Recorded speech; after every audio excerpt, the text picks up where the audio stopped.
Today I am starting a new book. It is called Essential Practice by Thrangu Rinpoche, and it's a series of lectures on Kamalashila's text, Stages of Meditation on the Middle Way.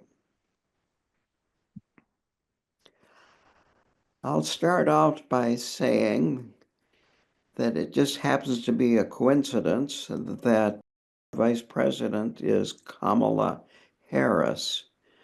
Kamala means lotus, and Shila means morality or ethical conduct, virtue.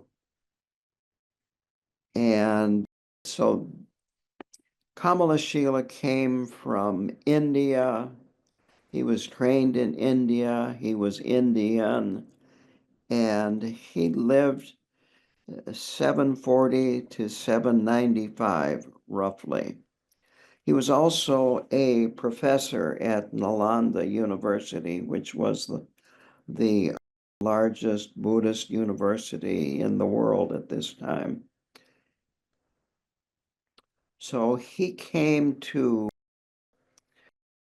Tibet because there was a lot of controversy going on at this time in Tibet about what was proper Buddhism. And the problem was created by a Chinese master by the name of Hua Shang Mahayana. And we're going to go into this in more detail, but this is why these texts were composed, was to help pacify different schools of thought about what proper Buddhist practice was and what proper Buddhism was. And these teachings were given in two different times. One was the spring of 1988 in Boulder, Colorado, sponsored by Naropa Institute. And the second one was in the fall of 1989. And I think that was in the same place. So the audience came from a wide variety of backgrounds, and Thrangu Rinpoche tried to address, and did seem to, from what I have read, skillfully address people's questions and explain things in a way that even someone with little knowledge about Tibetan Buddhism could find these things understandable. Now, the translator's note kind of ends with this, which I think is important. The teacher's instructions are very important because, quote, this helps them bring the Buddha's teachings into their own experience.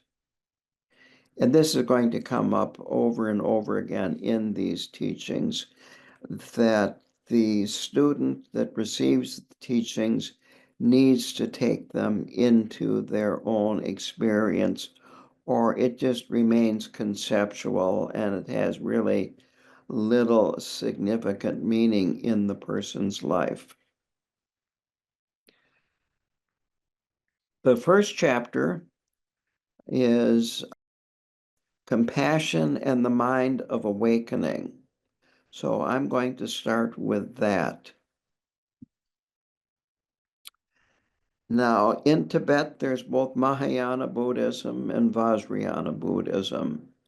And these texts of Kamalashila are mainly Mahayana. And that's an important point to remember. And it is brought up here in the introduction that Buddhism was really brought to Tibet by King Songtsen Gampo, who lived from roughly 569 to 649.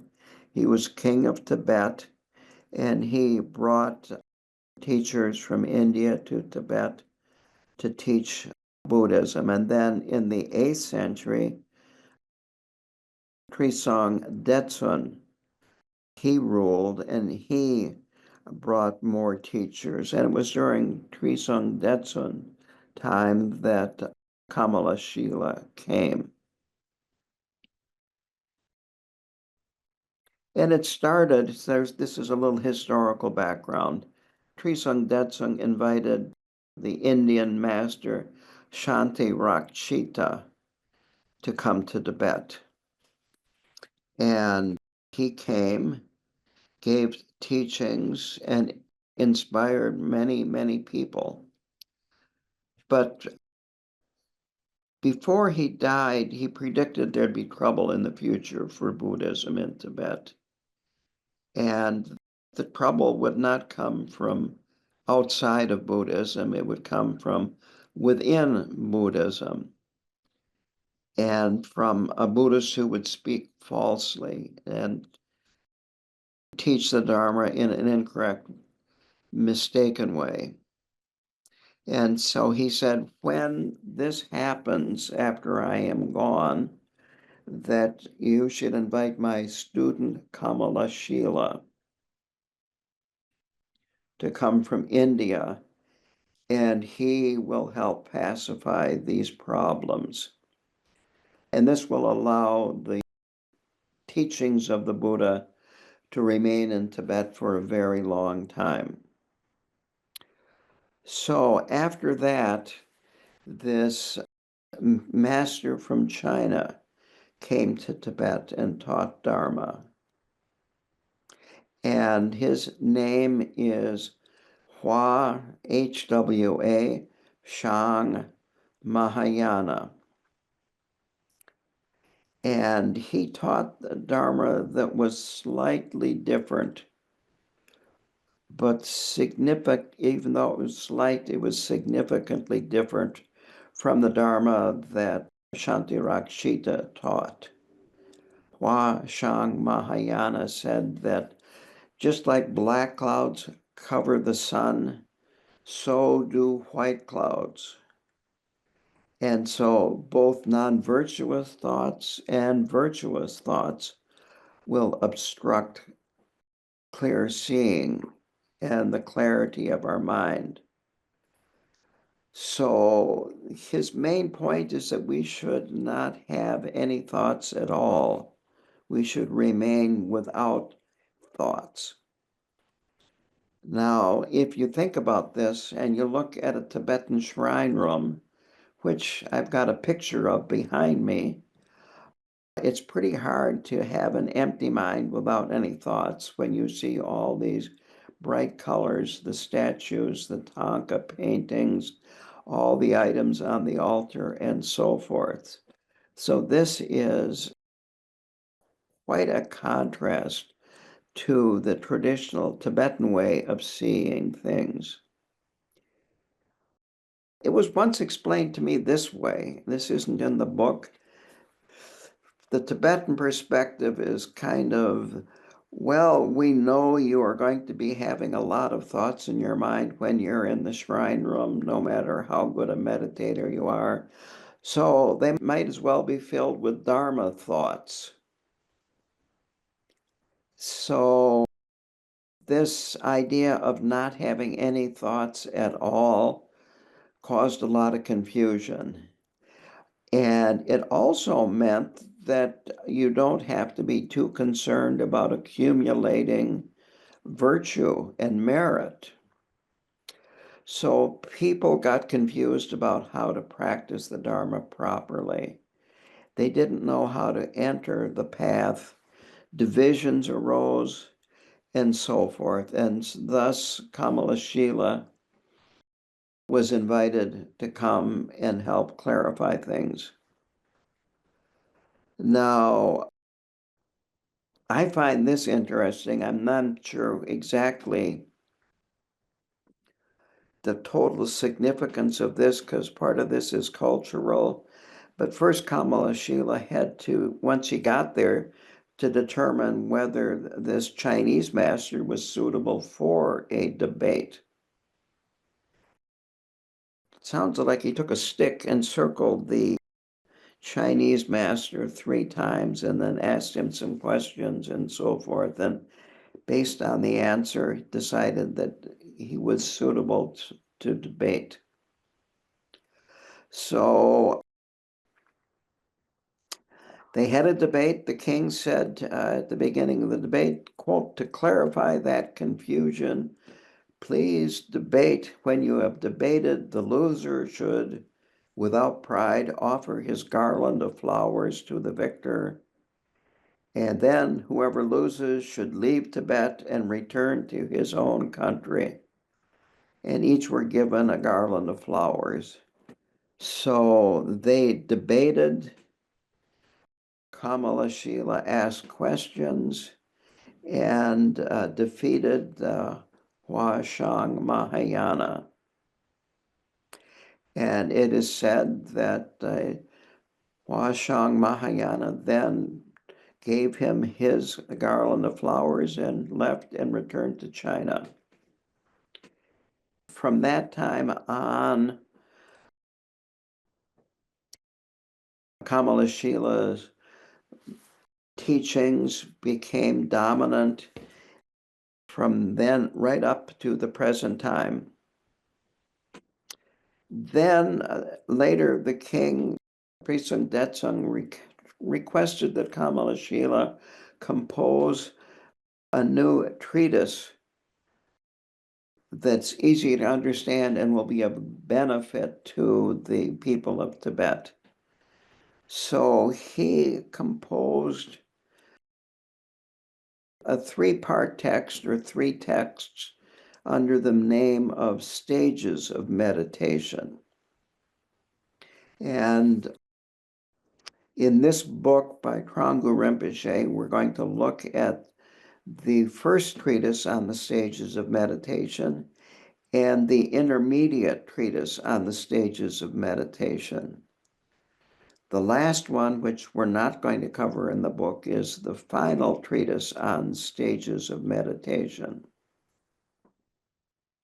I also want to point out that these are considered part of the middle way approach to Buddhism, going in between the middle way between nihilism and theism.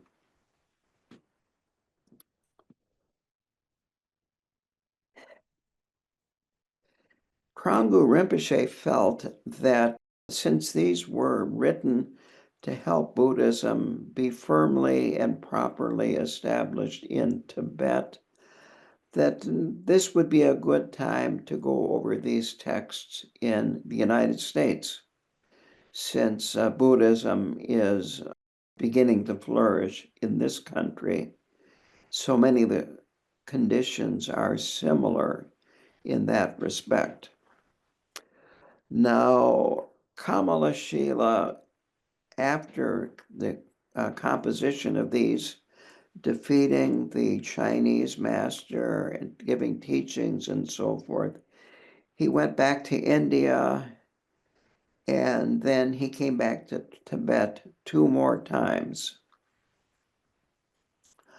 Now, there is a lot of speculation and different stories about what happened next. And I am just going to talk about what Khenchen Thrangu Rinpoche feels actually happened. This is one thing about history in Tibet, and they were really not concerned about history like we are in the West. And when they talk about times that long ago in the past, it was never recorded very closely and accurately. More of it was about legend and making points. And when I say points, pointing out important parts of the Dharma, important parts about a great master's life, and so on and so forth. But this is what Khenchen Thrangu Rinpoche feels happened with Kamalashila. And that is on his way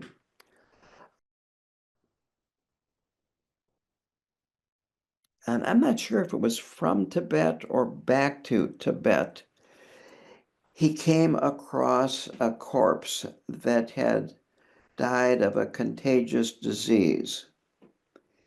And he felt that it would be best for that corpse to be moved to a place where people would not come in contact with it. But he didn't want to touch it with his own body either. So he had his consciousness leave his body and enter the body of the corpse. And then he walked the corpse over to a place that was far away and solitary, and then had his consciousness leave the corpse. And when it came back to his body, another being's consciousness had entered his body, Padampa Sanjay, who also was a great master from India. And so there was Padampa Sanjay's corpse. And Kamalashila had no choice but to have his consciousness enter that corpse. So when he came back to Tibet for the last two visits, he had a totally different body, and a lot of people didn't believe it was Kamalashila. So this is in a way not that unusual for Tibetan Buddhist story, but from the West, it's quite unusual and difficult to understand. This is a quote from Thrangu Rinpoche. I believe that in truth, the matter is probably as Karma Chagme has reported it, and for that reason, I have presented it to you as he does. And this version is the version that Karma Chagme gives. So now to begin here, this first treatise on stages of meditation covers three topics: the need for compassion, the need for the mind of awakening, and the need for bringing this into experience through practice. There's a phrase, I haven't seen it in this book, but I think it's a very good way of explaining this. And it goes, take it into your experience. There's a very, very big difference between intellectually knowing something and have it so deep, so much a part of your experience that is actually you become it. So the first thing is the importance of compassion. And the Buddha said, quote, anyone who has one quality can become a Buddha. What is that quality? Compassion. So the manner of cultivating compassion is taught. Here we are given the method for generating compassion and then how to cultivate it. And the way to do this is to consider sentient beings that are in pain. And if we take many, many sentient beings and consider them, examine them, look at their pain, great compassion will eventually arise. So for that reason, this treatise will explain how to think about the pain sentient beings are experiencing. He starts out with talking about the 6 realms and contemplate their experience of suffering. You have the hell realms where the beings suffer from heat, cold, and the threat from demons and all kinds of other things. A lot of fear, anxiety, anger, and so forth. The hungry ghosts, they suffer from hunger, thirst, greed, never finding what they want, always wanting more. Animals, their experience is being eaten by one another, harming one another, killing one another, being used by humans, being abused by humans, being eaten by humans, and so on and so forth.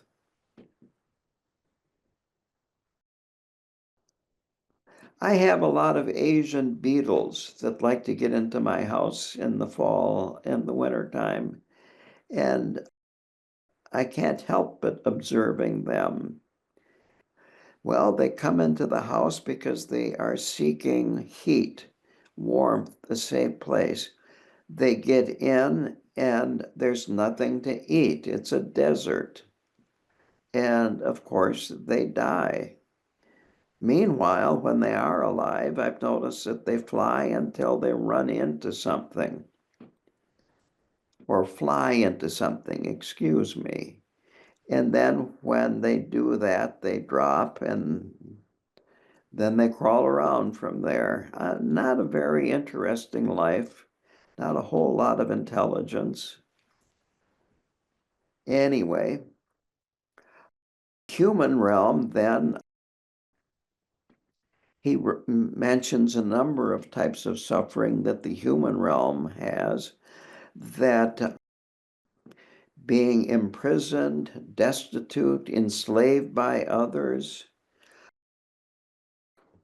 the hunger of not having enough to eat, the problem of being cold, homeless, being abused by others, and of course, there always seems to be something else out there that is desirable that you don't have, that you would like to have, and on and on and on and on and on. No matter how comfortable we are, it's still, we have to wait too long at a stoplight or too long at a checkout in the store, and on and on and on.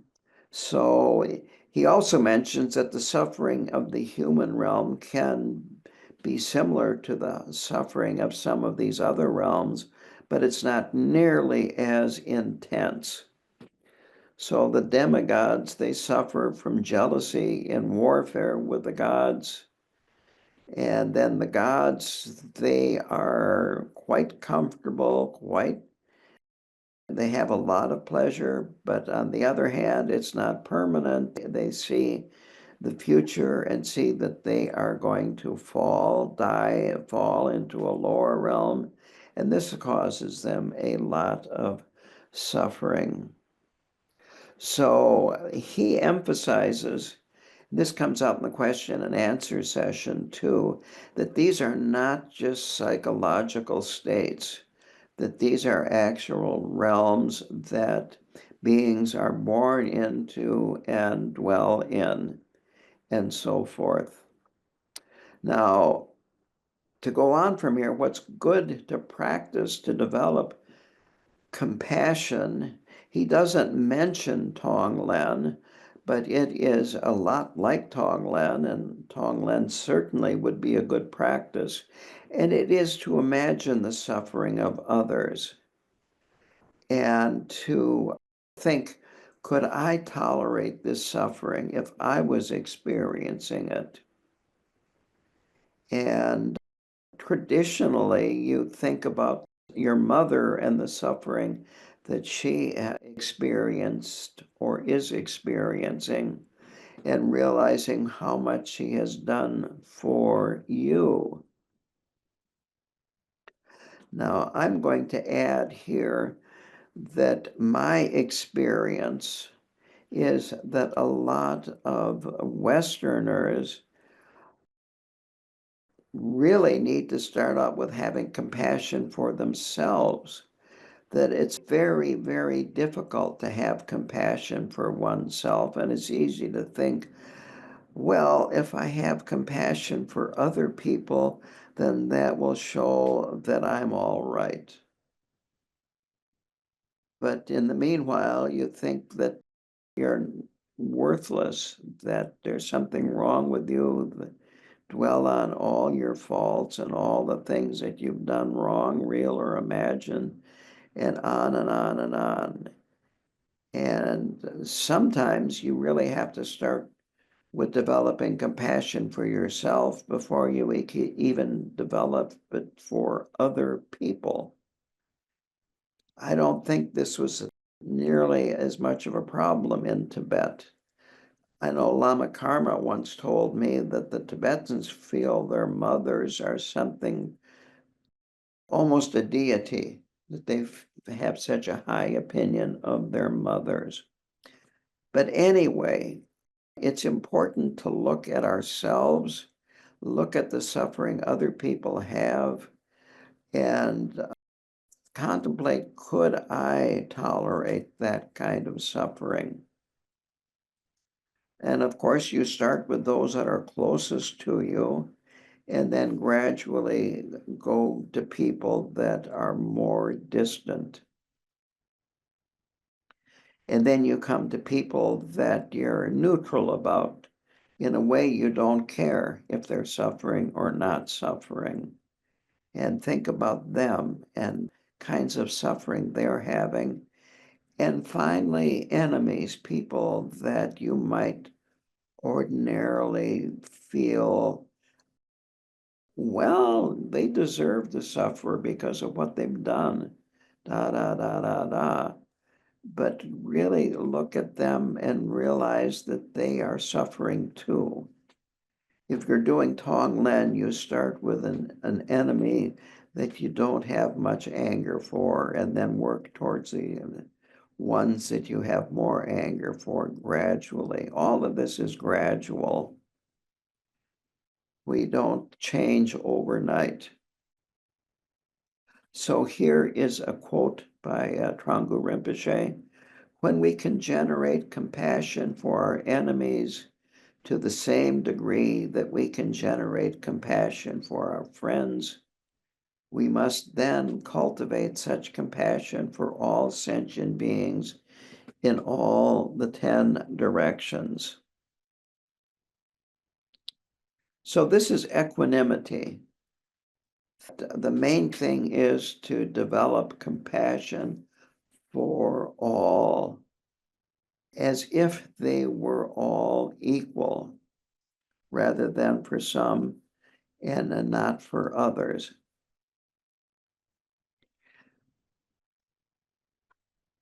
Then we have to look at non-human beings and their suffering. And again, sometimes it's easier to relate to the suffering of an animal than it is to relate to the suffering of a human being. But it is important to include animals in this. Personally, I have a difficult time with Asian beetles when the floor is full of them crawling around in the morning when I get up, but I try not to step on them. I try to put them in a place where I can't put them outside anymore. In warmer weather, I put them outside. But anyway, to go on here, another thing that we want to avoid is to avoid putting beings into the category of us and them. That's a huge problem. So concentrating only on human beings and ignoring all the other beings is a problem. Separating beings into us. And then also having compassion that is, well, I will help some sentient beings, but I will harm others. You know, bacon tastes pretty good with my eggs, but I won't eat fish. So anyway, if you separate into different groups, you'll take sides, and one side you'll be for, and the other side you'll be against. So we have to be careful about those things. So compassion that is in accord with the Dharma sees all sentient beings as equal, and this is, quote, superior compassion. Now, it's also important to remember that all beings have Buddha nature. They all have this seed of enlightenment, of becoming a Buddha. So all beings are equal in that respect.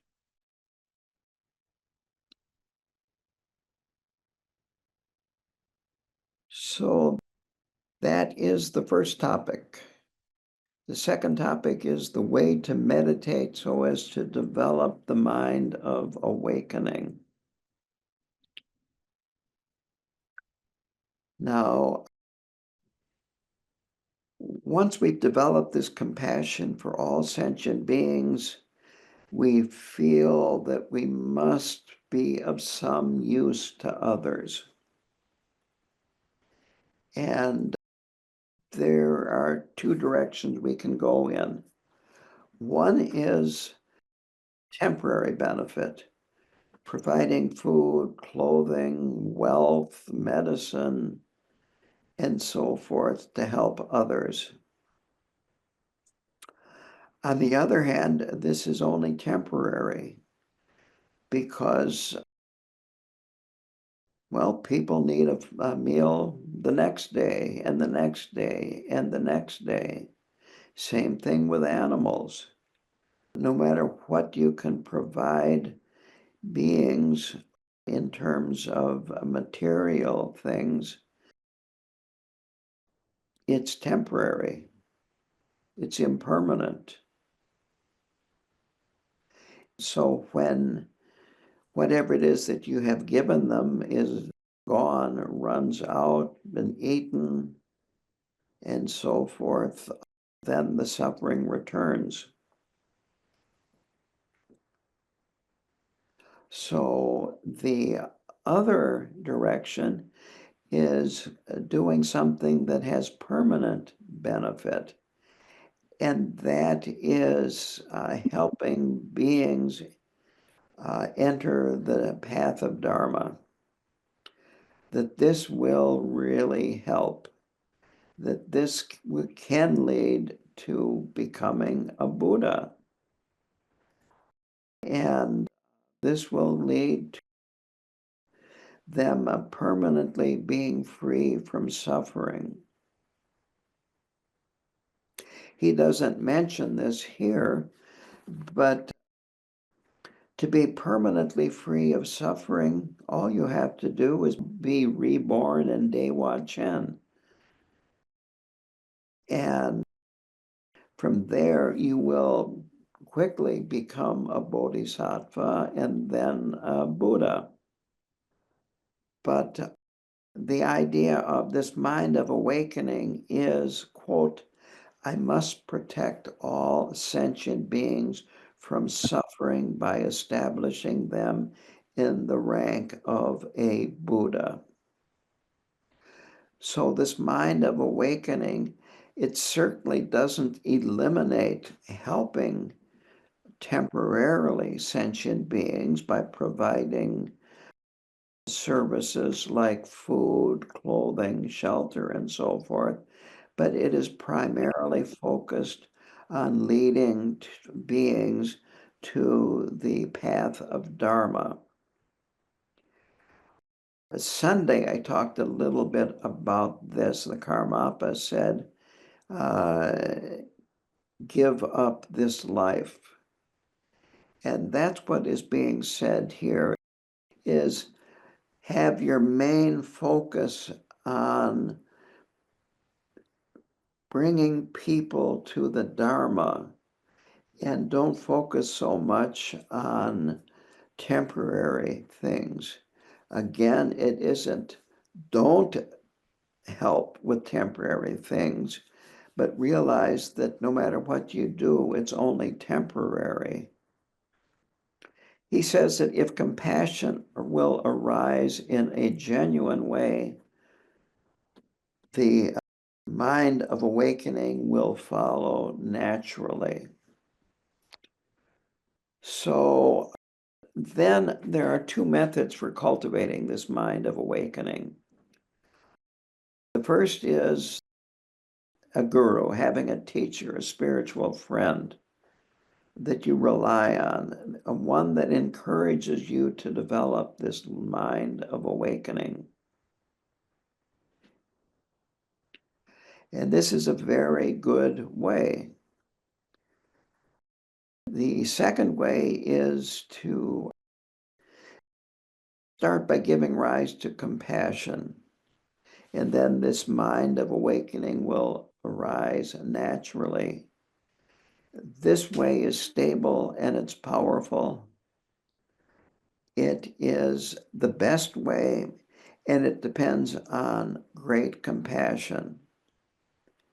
Now, Thrangu Rinpoche didn't say this in here at this point, but I want to stress this, that there is so much out there. If you get on the internet, if you start reading books, there is so much out there that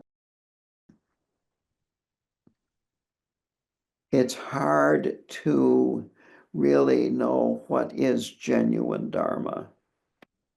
And it's good to check in with a teacher. It really is. To make sure that you're going on the path and not going into the brush along the side of the path. But this mind of awakening is extremely important. It's extremely beneficial, and we need to have this compassionate mind.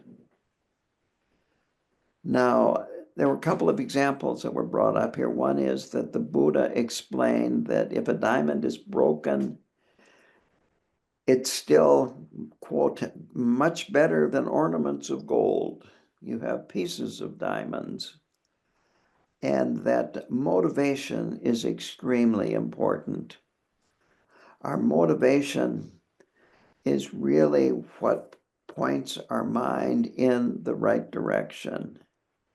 And if we have this proper motivation and this mind of awakening, our practice and will be excellent. Our virtue will increase, and so on and so forth. So that's very, very important. Quote, in another sutra, the Buddha said that although the merit of the mind of awakening has no form, if the merit of the mind of awakening did have form, it would fill all of space and would exceed even that. Then, to kind of go in here and finish this up, that the mind of awakening has two aspects. There is the mind that aspires to awaken, and this is like looking at a map, and the mind that enters into the activity that leads to awakening. And this is like setting out on the road. So now I am going to start chapter 2, which is titled Practice. So to go back, on the first chapter, we need compassion and the mind of awakening when we practice. We need pure motivation. We need this motivation to accomplish supreme awakening so that we can attain Buddhahood and that we can benefit all sentient beings. So Thrangu Rinpoche begins this chapter by saying, read and listen with this motivation. Now, in cultivating compassion, that we develop this motivation to protect sentient beings from suffering. Then we generate this mind of awakening and wanting to place them in Buddhahood.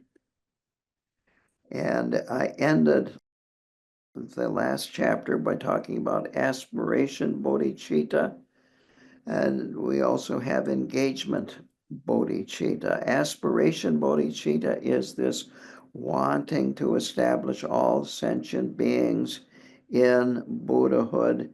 Engagement bodhicitta is actually doing something to accomplish that means.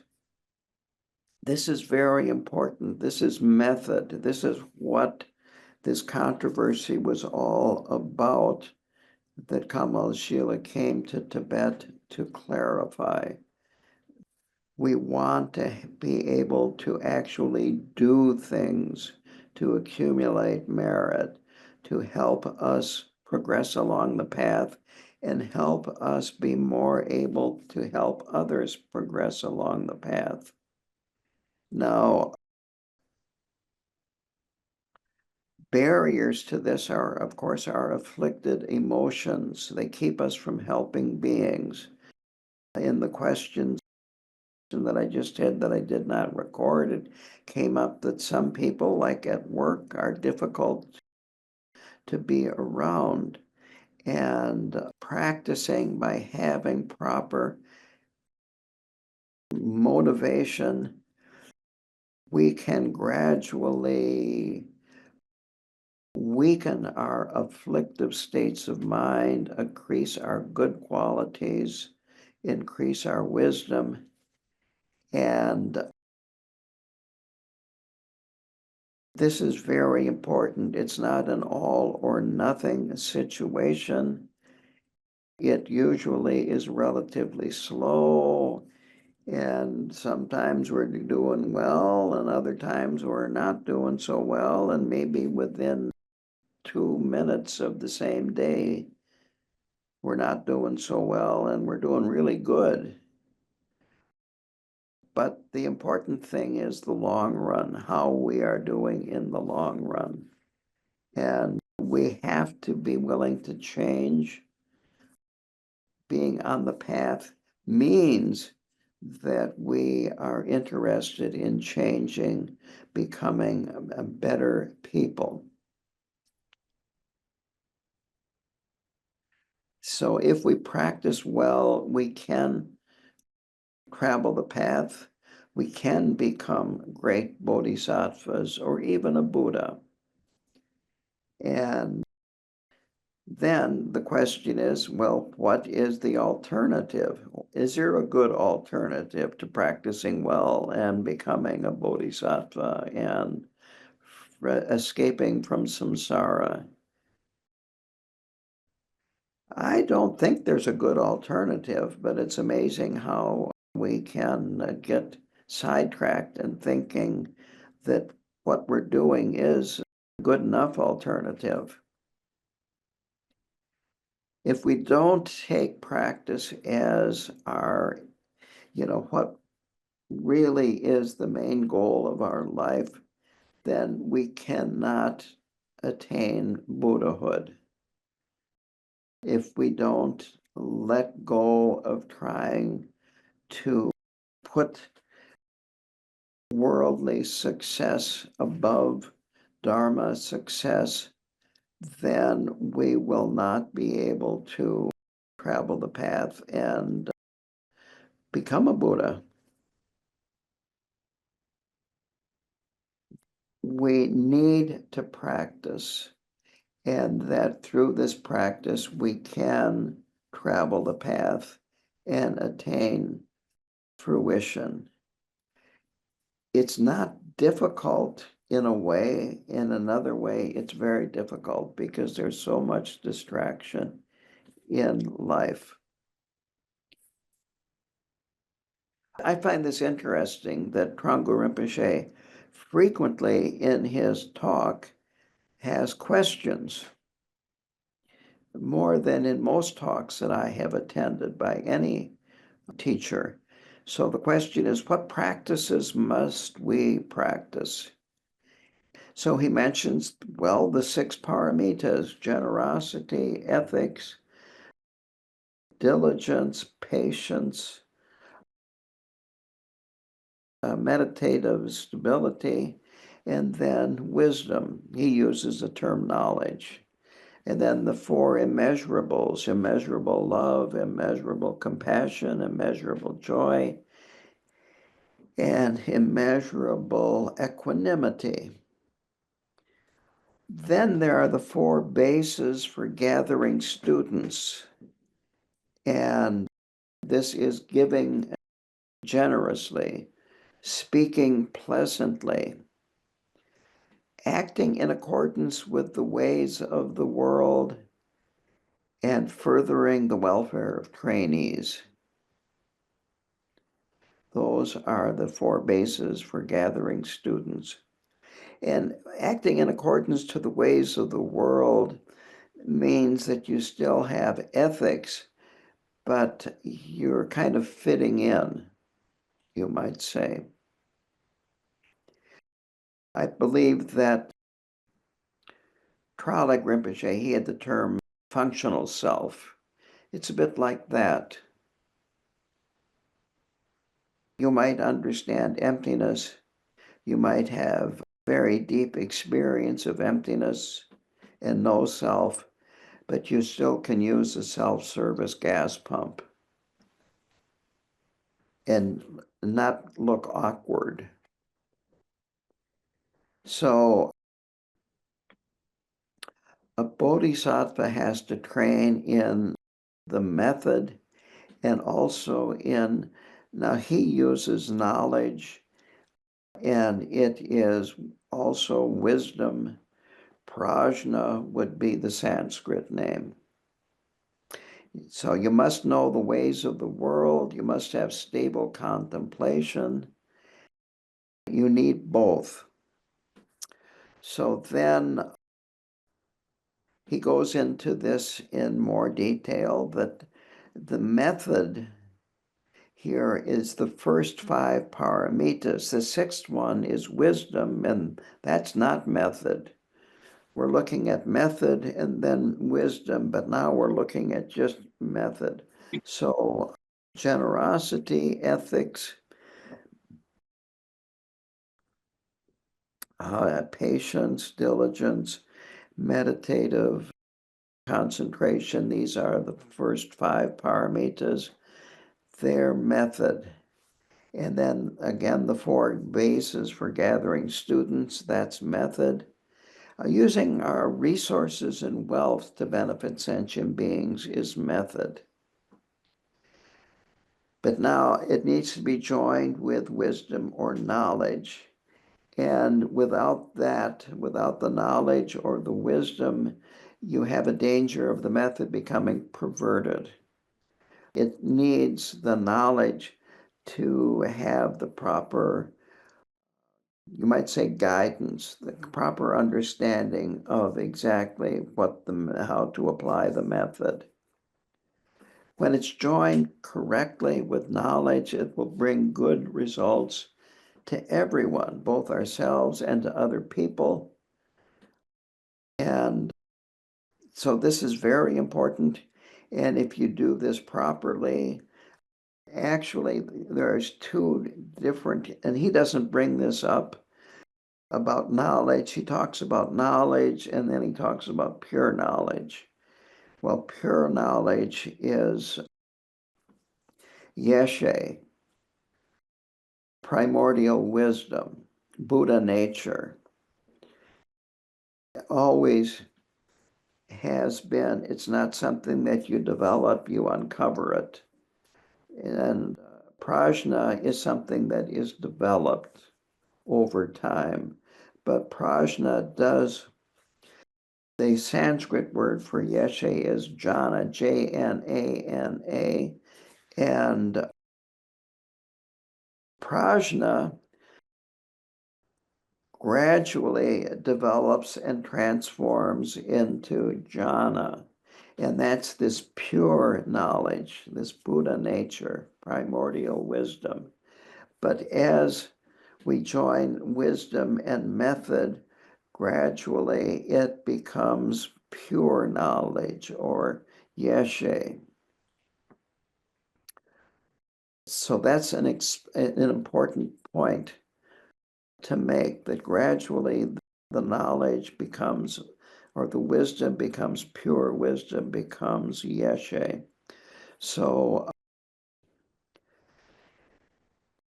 these treatises of Kamalashila, they talk a lot about the need for both knowledge and wisdom to counter the teachings of this Chinese master. That the Chinese master said knowledge alone is all that is needed and method is not necessary. And this was a wrong path that, again, Kamalashila came to correct.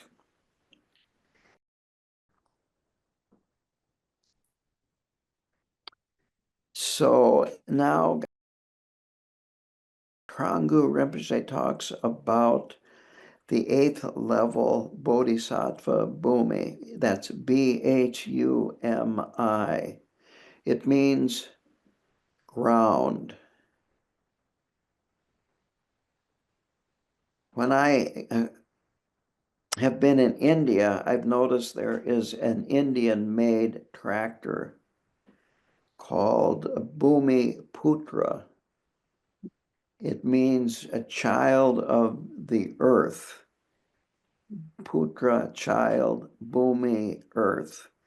Well, this 8th Bodhisattva Bhumi is not a tractor. There are 10 Bhumis, Bodhisattva levels. The first Bhumi is the direct experience of emptiness, and each one is a higher level of realization than the previous one. The 11th Bhumi is complete Buddhahood. The 10th Bhumi is where Gyalwang Karmapa and His Holiness the Dalai Lama reside. The 8th Bhumi is brought up because it is characterized by a very, very stable meditative concentration. And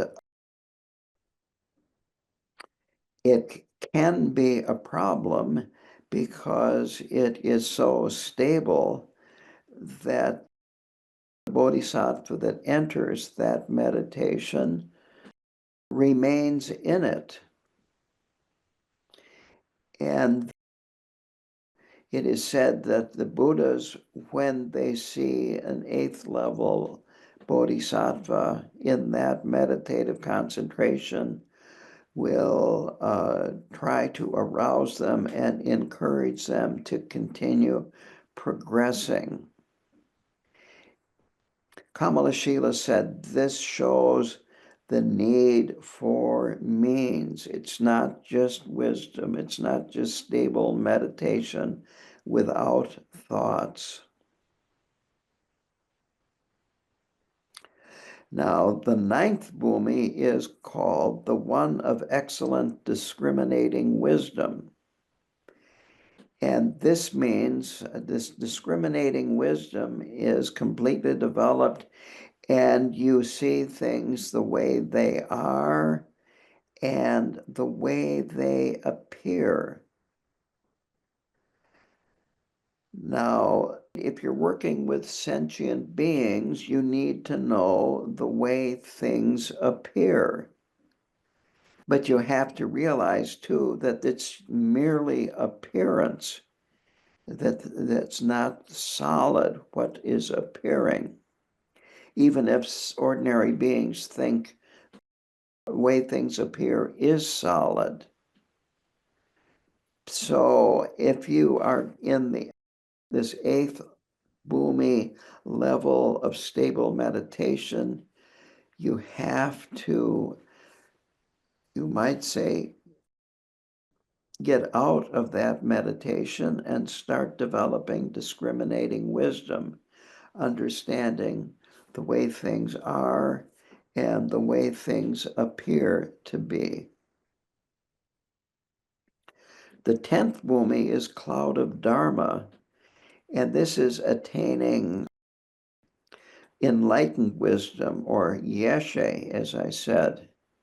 It's not complete Buddhahood, but it is almost Buddhahood, and you have much more ability to help sentient beings as a 10th level bodhisattva than a 9th level bodhisattva, and an 8th level bodhisattva does not have the ability to help beings as much as a 9th level. So each level has more power, more ability to help beings.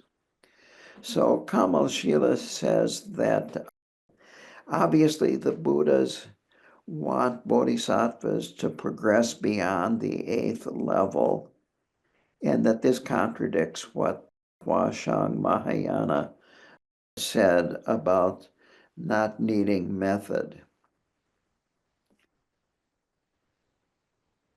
And he gave a number of other quotes and parts of the sutras, the teachings of the Buddha, to support this. One of them was, the Buddha said, quote, "Son of noble family, you are able to rest in meditative stabilization. You can bear the ultimate. However, you do not now have all the good qualities of a Buddha, such as the 10 powers and the 4 fearlessnesses. You must now achieve these qualities of a Buddha. Therefore, not remaining in meditative stabilization for a long time, you must undertake to exert yourself. You must develop further endurance. Do not cast those away." And there's more to that quote, but I'm going to leave it at that. So the qualities that are attained by bodhisattvas beyond the 8th bhumi are the body of a Buddha with the minor and major marks, the wisdom of a Buddha, this yeshe, pure Buddha lands, the melodious speech of a Buddha, and Buddha activity, just to mention a few. There are many others. And these qualities of a Buddha are inconceivable, they're vast, they're immeasurable. Since they're inconceivable, you cannot compare them. Once you know this, you know that you have to achieve them. To put this a different way, it is said that a first bhumi bodhisattva cannot know what it's like to be a second bhumi bodhisattva. And it goes right up the bhumis, so that even a 10th bhumi bodhisattva does not know what it's like to be 11th level bodhisattva, which is actually a Buddha. these things are just beyond conceptuality, beyond comprehension. You have to experience them. Rinpoche would say it's like a person that cannot talk, that is dumb in terms of not being able to talk. Tasting sugar, he knows he has tasted sugar, or she knows she has tasted sugar, but she cannot say anything about it.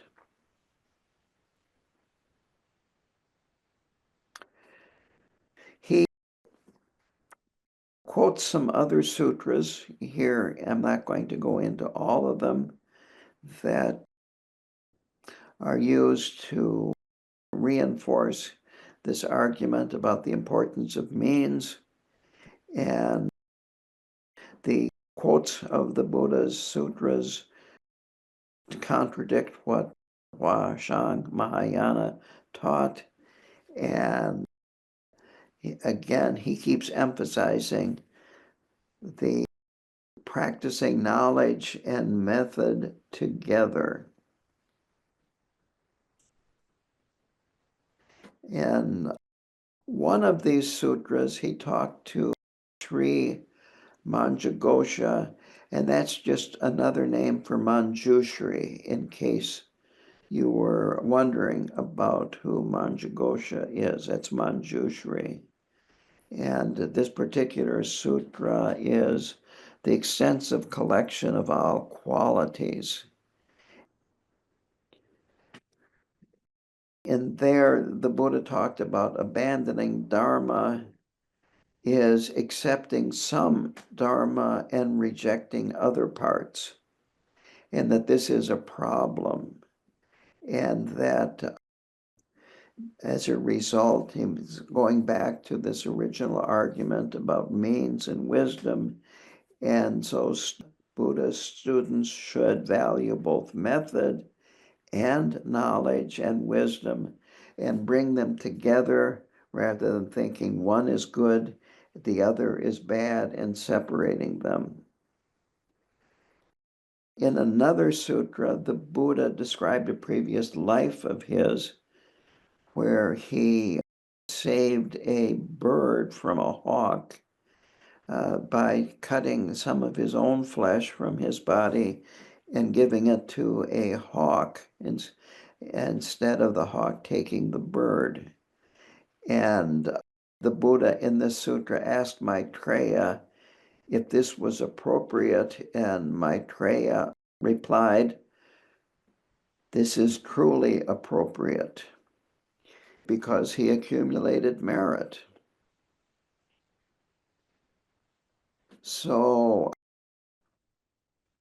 both must be taught, wisdom and method. This is the way we bring knowledge into our experience, as I mentioned at the very beginning here.